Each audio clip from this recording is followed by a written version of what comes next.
Assalamualaikum. Assalamualaikum warahmatullahi wabarakatuh.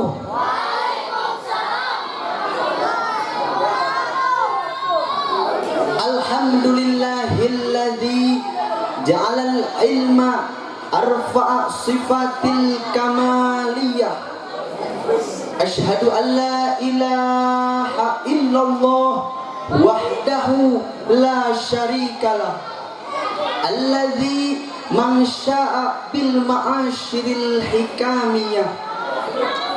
Wa asyhadu anna Muhammadan abduhu wa rasuluh alladzi khassahullahu ta'ala bijami'il kamalatil ubudiyah. Allahumma fasholli ala sayyidina Muhammadin wa ala alihi wa sahbihi wa man tabi'a huda, amma ba'du. Faqala Allah ta'ala fil Qur'anil Azizil Karim, a'udzu billahi minasy syaithanir rajim. Bismillahirrahmanirrahim. Yarfa'illahu alladhina amanu minkum walladhina utul ilma darajat. Al-ayah. Wa qala Nabi sallallahu alaihi wasallam, utlubul ilma walau bisin. Al-hadis rawahu Ibnu Abdul Bar. Hadirin rahimakumullah, mengapa Nabi meninggalkan umatnya tidak mewariskan harta atau jabatan, melainkan Nabi meninggalkannya kita selaku umat, dia hanya mewariskan ilmu saja. Karena beliau tahu betul harta dan jabatan itu tidak akan kita raih kecuali hanya dengan ilmu. Makanya dari sebab itulah Nabi mewajibkan kepada seluruh umatnya untuk mencari ilmu dan tetap beristiqomah.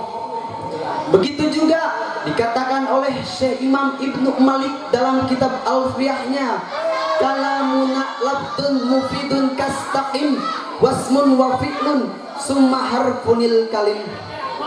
Dalam lafaz istaqim, beliau secara tidak langsung menasihati kita untuk selalu beristiqomah dalam mencari ilmu.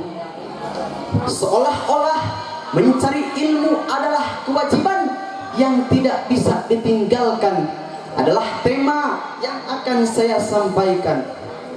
Hadirin rahimakumullah, memang Nabi mewajibkan kepada setiap umatnya untuk mencari ilmu. Yang dimaksud ilmu di sini tentunya adalah ilmu agama. Karena ilmulah yang dapat membedakan mana manusia dan mana hewan, mana yang hak dan mana yang batil. Karena itu kita sebagai santri harus bangga karena kesantrian kita. Karena santrilah yang mengkaji semua ilmu agama, dari mulai ilmu tauhidnya, ilmu fikihnya, ilmu tasawufnya, sampai ilmu nahwu, sorof, balaghah, mantik, ma'aninya kita kaji. Masya Allah. Hadirin rahimakumullah, fakta dan realita berbicara di zaman sekarang yang disebut zaman Taimiyah, banyak sekali orang yang berbondong-bondong mencari ilmu. Begitu juga dengan lembaganya yang serba mewah, pembangunan di mana-mana. Bahkan ada satu lembaga yang dimana lembaga itu setiap bulannya dia menggaji pelajarnya. Masya Allah. Tetapi yang menjadi masalahnya justru lembaga yang kian sudah memewah 180 derajat berbalik banding dengan zaman dulu dalam segi keilmuan. Hal ini disebabkan banyak para pelajar yang sudah terkontaminasi oleh permainan-permainan Yahudi. Dia melewatkan permainannya dengan lewat perseruan teknologi, sehingga banyak waktu yang digunakan untuk sebuah hal yang tidak perlu. Bayangkan, di saat waktu sholat mereka gunakan untuk membalas chat, di saat waktu mengaji mereka gunakan untuk membuka proxy, dan di saat waktu membuka kitab mereka malah gunakan untuk membalas WhatsApp. Na'udzubillahi min. Sehingga tidak bisa kita bayangkan nasib Indonesia beberapa tahun menjelang yang akan datang jika teknologilah yang akan merenggut semua aktivitas keilmuan. Hadirin rahimakumullah, Syekh Ibrahim bin Ismail berkata dalam kitabnya Ta'limul Muta'alim, saya tidak pernah melihat orang bermalas-malasan mendapat keuntungan yang dihasilkannya, kecuali hanya keprihatinan dan mengkhianati tujuan awal. Itulah tahsil bagi seorang para pelajar yang suka bermalas-malasan. Kalau tujuan kita ini pergi ke rumah mencari ilmu, maka kembalikan tujuan awal kita dari rumah pergi ke pondok ini, supaya kita menjadi orang yang bertanggung jawab akan adanya kewajiban mencari ilmu. Kita ini sebagai para santri, estafet para kiai, mengemban suci visi misi para nabi. Mari kita buktikan, mari kita angkatkan kaki kita ke depan pintu gerbang di mana keilmuan sudah melekat seperti gula dan manisnya. Mari kita buktikan siapa yang akan berkuasa, baik itu di dalam politik, budaya, ekonomi, bahkan kitalah yang akan menjadi roda kemana negeri ini akan diarahkan. Takbir. Tetapi semua itu tidak akan kita gapai, saudara, kalau hanya diam di atas kasur. Makanya cari ilmu kemanapun itu ilmu itu berada.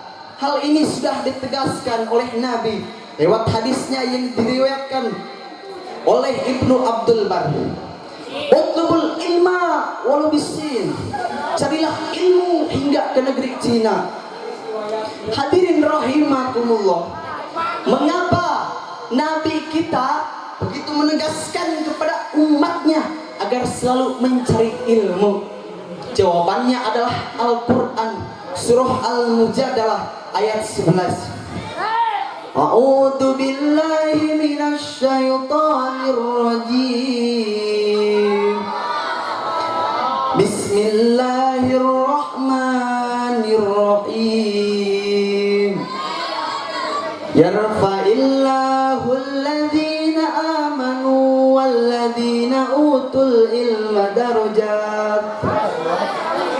Wallahu bima ta'maluna khabir. Allah akan mengangkat derajat orang yang berilmu, dan Allah akan mengangkat derajat-derajat orang yang beriman dan orang-orang yang berilmu. Hadirin rahimakumullah, bisa ditarik kesimpulannya, saya berbicara dari awal sampai akhir bahwasannya banyak sekali di zaman sekarang orang para pelajar yang sudah terkontaminasi oleh visi misi para Yahudi, yang lupa namanya kewajiban, padahal kewajiban mencari ilmu adalah kewajiban yang tidak bisa ditinggalkan. Karena ilmulah, hidup dengan ilmu itu akan mulia di pandangan manusia maupun di sisi Allah. Sekian yang bisa saya sampaikan. Undur makila wala tangdur mangkola. Wassalamualaikum warahmatullahi wabarakatuh. Waalaikumsalam warahmatullahi wabarakatuh. Tenang ahana, walaupun mencari